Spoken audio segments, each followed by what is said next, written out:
Hello, in this video series, I'm going to show how I upgraded my pantry using new counters, countertops, and shelving. This is going to be a 5-part series, and this first video is prepping the walls, painting the walls, and painting the ceiling. I decided to record this video series after I'd already started doing some work in the pantry. So before I started filming, I took out all the wire shelves, and I put 1 round of spackle on all the holes in the wall. The shelves weren't all installed in studs, so in some of the cases where I had to pull out a drywall anchor from the wall, it left pretty significant holes. Most of the holes actually needed 2 rounds of applying this spackle to fill the holes. Some of them even needed 3. To fill the holes, I'm using drywall joint compound and a 2-inch putty knife. I just apply the compound over the top of the hole and then scrape some of the compound off just to leave a smooth edge. I try not to scrape all the compound off because there needs to be enough over the top of the hole that the hole actually gets filled in. After I have the compound applied, I let it dry until it's completely set. You can typically see once it's set because the color changes from this grayish white color until it's a much brighter white. I wait until it's fully dry to sand it off because if it's not fully dry and you start sanding, you can actually pull away some of the joint compound and reopen up the hole.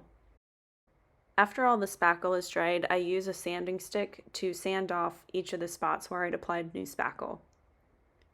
I'm using 150 grit sandpaper on this, and I just go over each of these different spots, making sure to get all the harsh edges and make it a seamless transition from the spackled part to the painted wall behind it.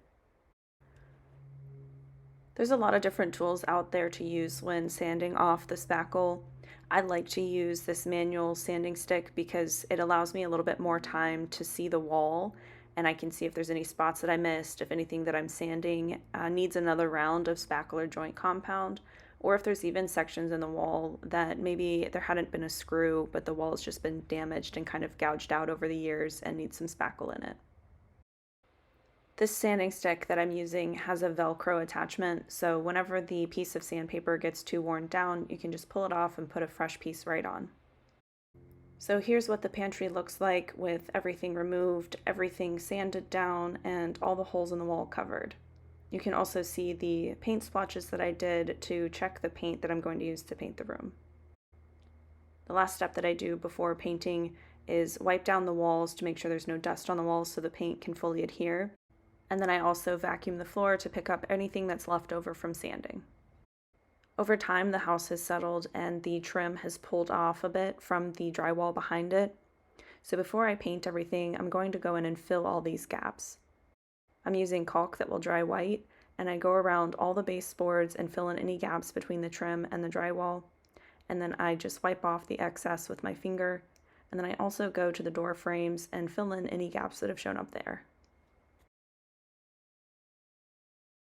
Before I start painting, I lay down a plastic tarp to cover up the tile. The paint color that I'm using is pink, and it can come off the tile very easily, but if I drop it into the grout line between the tile, it's pretty hard to get out. So I'm just using this plastic tarp to make sure that I don't get anything there, and to make sure that the tarp stays in place, I tape it up against the trim. I used Sherwin-Williams ceiling paint to cut in the ceiling. It's the same color that I've used in other rooms, so I have this can left over. I start filling out a cup so that I'll cut everything in with a brush, but then I also have a mini roller so that I can paint the ceiling faster. A full-size roller is going to be too big to paint everything around the light easily, which is why I went for the smaller roller. I'm using a Purdy paintbrush which has angled edges, and I like to tilt the paintbrush into the corner and really use that edge to make sure I get a crisp line between the ceiling and the wall. I'm starting with the ceiling first and then doing the wall second because I'm expecting to have 2 coats on the wall to make sure that I have good coverage.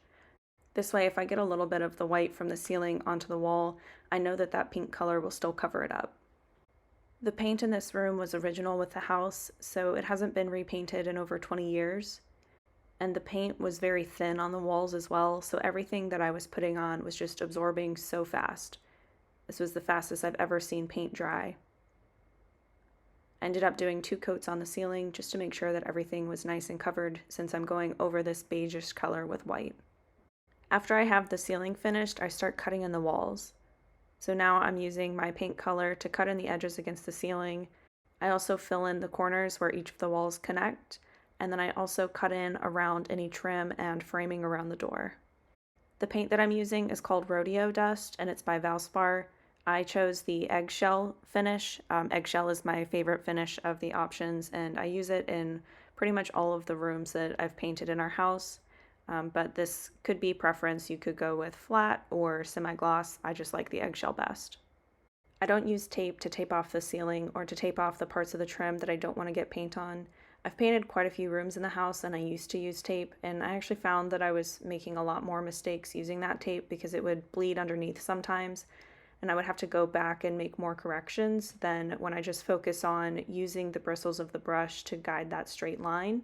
So I don't use that tape anymore, but again, that can be preference if you want to use tape or not. Once I have everything cut in, then I switch over to using a paint roller to paint the walls. I like to paint in groups, so doing all the cutting in work first and then doing all the roller work second. This way I can make sure I have the right tools at the right time, everything that I'm not using is cleaned and washed, and that the paint in that canister is either dumped back into the can or is not going to go to waste. Especially because I was mostly doing the pantry after work. I just had a couple hours each night to do this, and I didn't want any of that paint to go to waste. I'm using a 3/8 inch nap roller and use crossing V patterns to get all the paint on the wall. I try and work in sections so that I get a full area covered and then let that dry. I don't want to go back over an area I've already painted once it starts to get tacky because it can actually pull the paint off the wall. And here's the final photo for this room being fully painted and ready for the next step. Thanks for watching the first video in this series of redoing my pantry. Stay tuned for the next video, which is installing the base cabinets. Make sure to subscribe to see more content.